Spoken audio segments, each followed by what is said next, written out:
आणि सुरक्षिततेचा विचार तर आता जे 3.5 वर्षाच्या मुलीवर अत्याचार झाले तसे अत्याचार आपल्या इथं काय दूरपर्यंत कुठेच झाले नाही पाहिजे। हा मुद्दा मेन आहे की हा कुठंच झाला नाही पाहिजे। इतकी सुरक्षता आपली महिला जर रात्री 12 वाजता सुद्धा गेली तर ती सुरक्षित राहिली पाहिजे।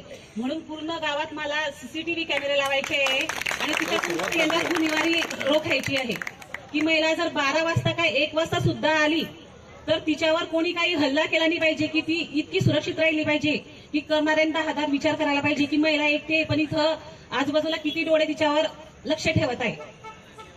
आणि बाकीचे गटारीचे मुद्दे ते तर आहेच, पण मला इथं फिरताना 2-3 महिलांनी स्वच्छतागृहाबद्दल बोललं, इथं टॉयलेट पाहिजे म्हणून व्यवस्थित।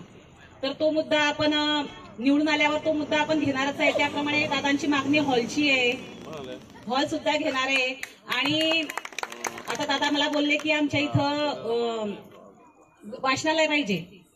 तर दादा वाचनालय फक्त एका वार्डापुरती होणार नाही, पूर्ण गावासाठी। मला एमपीएससी आणि यूपीएससीच्या मुलांना इथून कसे जास्तीत जास्त मुलं वरच्या पदावर बसतील त्यासाठी स्पेशल एमपीएससी आणि यूपीएससीच्या मुलांसाठी इथं ग्रंथालय फक्त एमपीएससी आणि यूपीएससीची मुलं तिथं अभ्यास करू शकतील आणि त्यांना काय काय सुविधा हव्या आहेत त्या मी उपलब्ध करून देणार आहे। जय महाराष्ट्र। मतदानाच्या प्रचाराचा जोर इथं वाढलेला आहे आणि हा जोर वाढत असताना इथं वरंगावमध्ये प्रत्येक जण आपल्या आपल्या पद्धतीनं आरोप प्रत्यारोप करत आहे। कुणी काही कामं जे विकासाची कामं या वरंगाव शहरात झालेली आहे ही कामं मी स्वतः केली असं दाखवण्याचा इथं प्रयत्न करीत आहे। परंतु मित्रांनो तुम्हाला मी सांगतो की मागील प्रशासकीय काळामध्ये आपण जर बघितलं तर ह्या 2 नंबर आणि 3 नंबर वार्डामध्ये सर्वात जास्त जर कर्मचारी या नगरपालिकेचे असतील तर सुभाष भाऊ तुमच्या माध्यमातून मला वाटतं 2 नंबर आणि 3 नंबर या वार्डामध्ये कर्मचारी आहे। तर आपण सुज्ञ आहे, या कर्मचाऱ्यांना माहिती आहे की या मागील 10 वर्षाच्या म्हणजे जी मागची निवडणूक झाली होती 10 वर्षाआधी झाली होती, तेव्हापासून नंतर आता 5.5-6 वर्ष झाले नगरपालिकेची निवडणूक नव्हती, हा प्रशासकीय काळ होता। त्या प्रशासकीय काळामध्ये तुम्ही जर पदावर नव्हता, कुठे नव्हता, तुम्ही फक्त भारतीय जनता पार्टीचे पदाधिकारी होता म्हणून तुम्ही हे कामं मंजूर करू शकता का? तर ही ताकद कुणाची आहे? ही ताकद आहे आमदारांची, ही ताकद आहे खासदारांची, ही ताकद आहे आपल्या या राज्याचे मुख्यमंत्री देवेंद्रभाऊ फडणवीस यांची। म्हणून मी तुम्हाला सांगतो की भरपूर येतील की मी आणलं, हे मीनं केलं, हे मीनं ते केलं, कोणीच केलं नाही। हे सर्व जे केलं आहे हे आमदार संजयभाऊ सावकारे यांच्या माध्यमातून इथं झालेलं आहे। याच्याशिवाय राज्यात सत्ता असते, केंद्रात ज्याची सत्ता असते त्याचंच काम तिथं पूर्ण होतं किंवा ते काम पूर्ण करण्याचं मार्गी लागतं।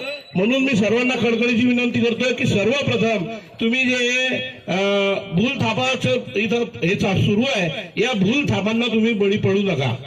इथं ते म्हणताय की तिकीट श्रीमंत लोकांना दिले, यांनी दिलं, त्यांना दिलं आणि पैसे देऊन दिलं।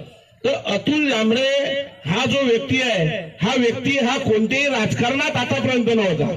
तुम्हाला दिसलं का की अतुल जांभळे कधी युवा मोर्चाचा कार्यकर्ता होता का, इथं कोणत्या सरपंच होता का, मेंबर होता, काय होता की त्याने एवढी संपत्ती कमवली का राजकारणाच्या माध्यमातून कमवली का?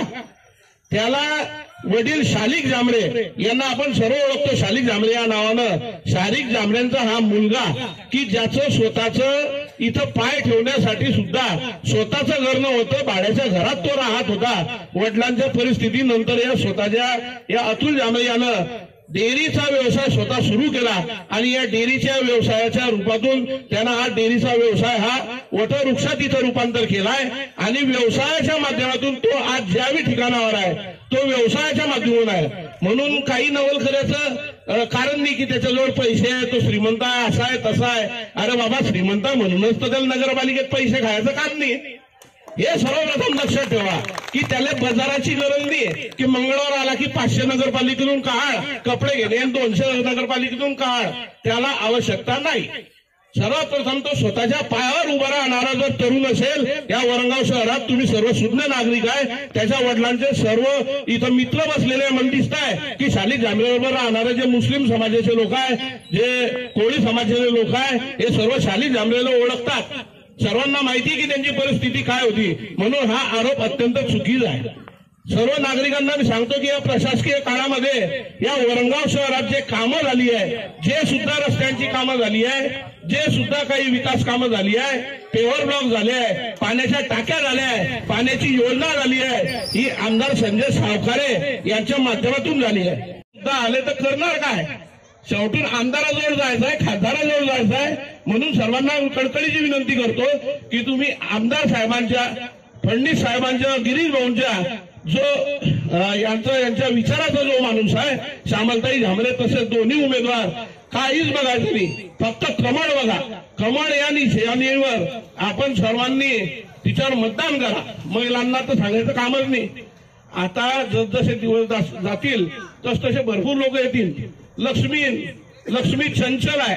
लक्ष्मी एका ठिकाणी असते, ते फिरत असते, या खिशातून त्या खिशात, त्या खिशातून त्या खिशात. म्हणून सर्वांना कळकळीची विनंती आहे, लक्ष्मी आपल्याकडे येईल, मोठमोठ्या भूलथापा येतील, मोठमोठे हंडे येतील, काही तिच्यावर लक्ष देऊ नका. ते घेऊन घ्या, घेणार ते घेऊन घ्या.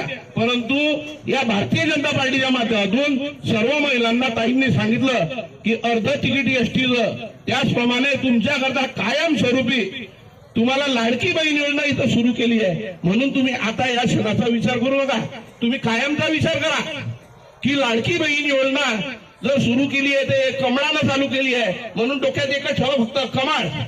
आणि कमळाला सुरू करत असताना कधी भारतीय जनता पार्टीने बघितलं नाही की हिंदू आहे आणि मुस्लिम आहे, मुस्लिम स्त्रियांना ही योजना नको, न हिंदू स्त्रियांना ही योजना नको. सर्व समाजाला, सर्व धर्मांना ही योजना आहे. म्हणून सर्वांना मी विनंती करतो आणि त्याच प्रकारे विशेषतः सर्वांना सांगतो की पुढील काळामध्ये आपले आमदार संजय भाऊ सावकारे यांच्या आदेशाने 2 दिवसाआड, मागील 2 दिवसापासून 2 दिवसाआड संपूर्ण वरणगाव शहरात पाणी पुरवठा आता नियमित होणार आहे. ही सर्वांना मी आता सूचना देतो. आणि सर्वांना माहिती आहे की आता पाण्याचा फ्लो वाढलाय, पाण्याच्या टाक्या सुरू झालेल्या आहे, त्याचं कनेक्शन पण जोडलेलं आहे. म्हणून याच्या पुढे 2 दिवसाआड वरणगावात पाणी पुरवठा नियमित होणार आहे, हे सर्वांना मी इथं सांगू इच्छितो. म्हणून सर्वांना विनंती करतो कळकळीची, भूल थापांना पडू नका. काही भावनिक आव्हान होतील.